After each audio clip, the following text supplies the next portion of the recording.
अस्सलाम वालेकुम dear student, मैं हूं मोहम्मद बाबर। फील्ड में लर्न कैफ़े की तरफ से बायोलॉजी की लेक्चर सी जा रही है।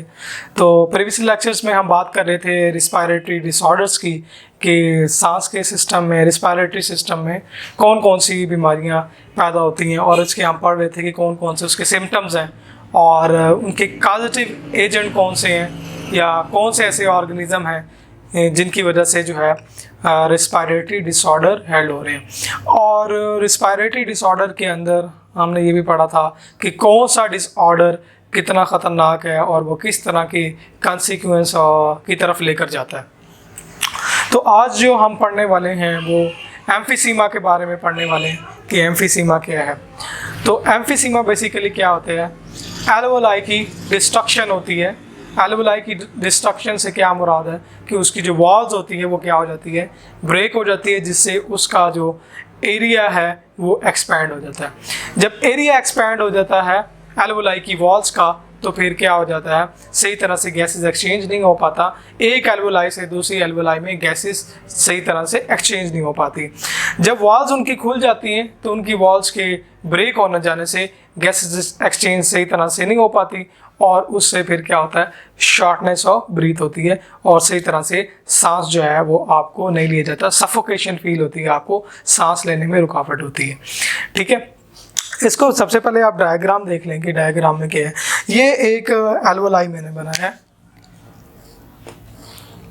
ये एक बेसिकली एल्वेओलाई है, एल्वेओलाई, और इसका एक छोटा सा पोर्शन मैंने यहाँ ड्रॉ किया है। इस एल्वेओलाई का जो क्रॉस सेक्शन पोर्शन है वो मैंने इधर ड्रॉ किया है। बेसिकली जो एल्वेओलाई का जो पोर्शन होता है वो ये होता है।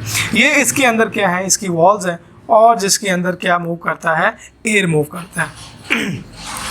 अच्छा, जब ये वॉल्स जो है वो ब्रेक हो जाती हैं, जब ये वॉल्स ब्रेक हो जाती हैं तो फिर क्या होता है, नतीजे में जो है इसका एरिया एक्सपैंड हो जाता है।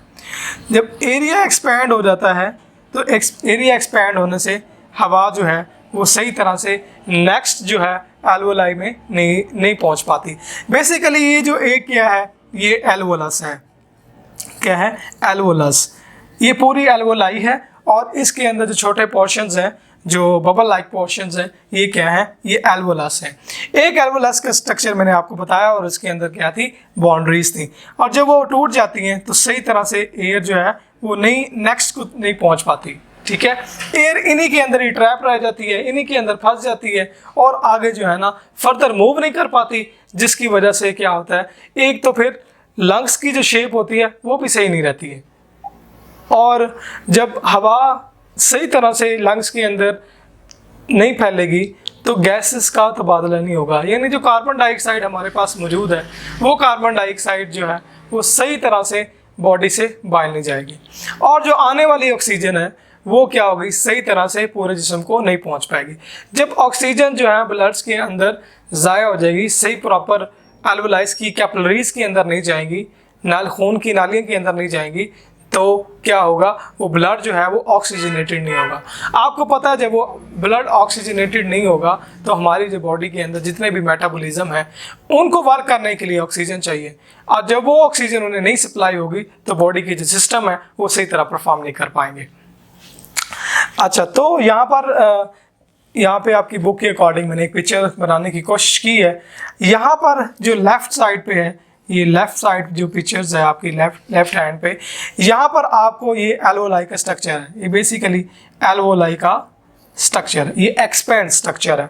एल्वेओलाई के स्ट्रक्चर के अंदर आप ये देख रहे हैं कि ऑक्सीजन जो है वो हर जगह क्या कर रही है, मूव कर रही है। ये ऑक्सीजन है, ठीक है, ऑक्सीजन तकरीबन हर जगह मूव कर रही है, और एक एल्वेओलाई से दूसरे एल्वेओलाई में इजीली क्या हो रही है, ट्रांसफ़र हो रही है।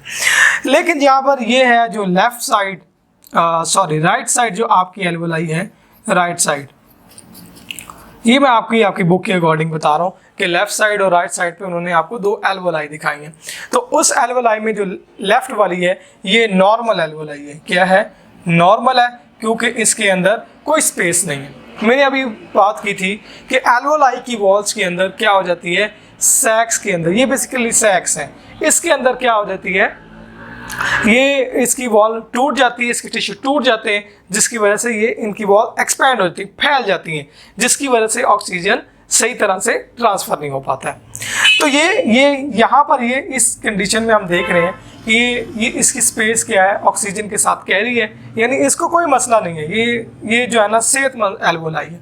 जबकि हम नीचे बात करते हैं तो नीचे जो है ये राइट साइड के ऊपर ये हमारे पास एक इन्फेक्टेड एल्वोलाई है जिसके अंदर ऑक्सीजन सही तरह से डिस्ट्रीब्यूट नहीं हो पा रहा। आप देखेंगे इसका वॉल्यूम, इस सैक्स का वॉल्यूम भी क्या हो गया, बढ़ गया। ये बेसिकली क्या है, ये एल्वोलाई की क्या है, सैक्स है, ठीक है। ये सैक का जो वॉल्यूम बढ़ गया है तो ऑक्सीजन फिर पूरी एल्वोलाई में देखें सही तरह डिस्ट्रीब्यूट नहीं हो पा रहा, तो इसलिए मैं कह रहा हूँ ये क्या है, इन्फेक्टेड, ठीक है। तो ये डायग्राम में आपने देखा है, तो इसको अब जरा हम देख करते हैं कि एम्फीसीमा क्या है। Emphysema is the destruction of the wall of alveoli. Destruction का मतलब यहाँ पर क्या है, डिस्ट्रक्शन का मतलब है टूट जाना, ठीक है। डिस्ट्रक्शन का मतलब टूट जाना, ये फट जाना। वॉल्स ऑफ द एल्वोलाई की वॉल्स क्या हो जाती हैं, टूट जाती हैं, और ये किस वजह से होता है, और इसके रिजल्ट में क्या होता है, लार्ज सैक हो जाती है। अभी मैंने आपको इसके अंदर सैक की बात की कि इनकी जो वॉल्स हैं उसको हम सैक बोल रहे हैं।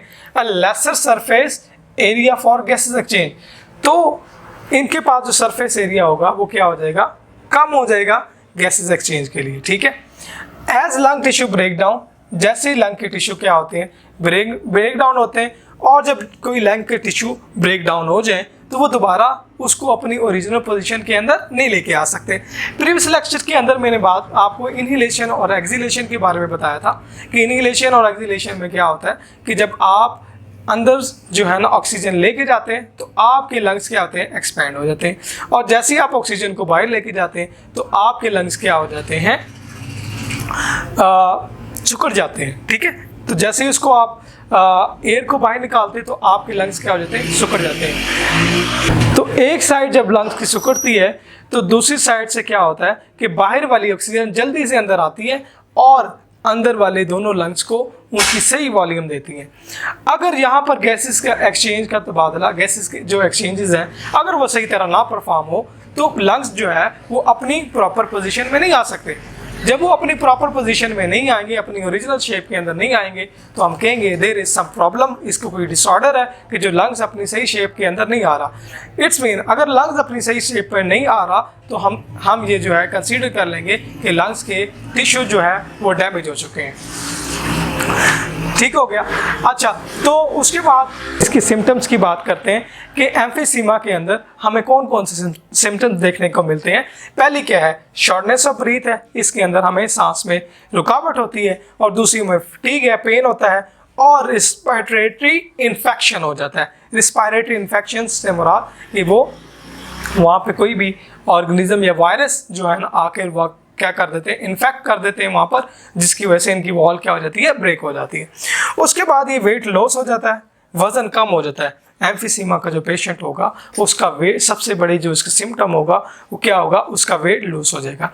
अच्छा, जब इसका वेट लूज होगा, जब ये लॉस होने की वजह क्या है कि लंग्स के अंदर 50 to 70% जो है वो टिश्यू क्या हो जाता है, ब्रेक डाउन हो जाता है। एम्फीसीमा का पता ही तब चलता है जब लंग्स का 50 to 70% पार्ट जो है वो डैमेज हो चुका होता है, उसके जो एयर सैक हैं वो डैमेज हो चुके होते हैं, ठीक हो गया। तो ये बड़ी सीरियस बीमारी है, ठीक है। तो इसके अंदर अच्छा, तो नेक्स्ट हमारे पास क्या है, लेवल ऑफ ऑक्सीजन बिकम लो। अच्छा, यहाँ हम देख रहे हैं कि ये एयर जो है पूरे एल्वोलाई में इक्वली डिस्ट्रीब्यूट नहीं हो पा रही, ठीक है। एल्वोलाई में जब सही तरह से डिस्ट्रीब्यूट नहीं हो पा रही तो हम यहाँ पे कहेंगे यहाँ पर इस लंग्स के अंदर, इस टिश्यू के अंदर क्या है, ऑक्सीजन की सफोकेशन है, पुअर सप्लाई है, ठीक है, पुअर ऑक्सीजन। यहाँ पर ऑक्सीजन सही तरह से नहीं एक्सचेंज नहीं हो पा रही। जब ऑक्सीजन सही तरह से एक्सचेंज नहीं हो पा रही तो हम कहेंगे ये क्या है, ये यहाँ पर ऑक्सीजन की क्या है, कमी है, ठीक है। ऑक्सीजन जो हम इनटेक कर रहे हैं एनवायरनमेंट से वो सफिशिएंट है, बट ड्यू टू एम्फीसीमा वो सही तरह से डिस्ट्रीब्यूट नहीं हो पा रही, ठीक है। तो ब्लड के अंदर क्या होगा, ऑक्सीजन का जो लेवल होगा वो ऑटोमेटिकली क्या हो जाएगा, कम हो जाएगा। अभी मैंने आपको बताया कि ये क्यों कम होगा, क्योंकि अब सही तरह जब गैसेस एक्सचेंज नहीं होगा तो ब्लड के अंदर भी ऑक्सीजन नहीं आएगी, ठीक हो गया। तो डियर स्टूडेंट, ये था एम्फीसीमा। होपफुली कि आपको इसके बारे में समझ आया होगा।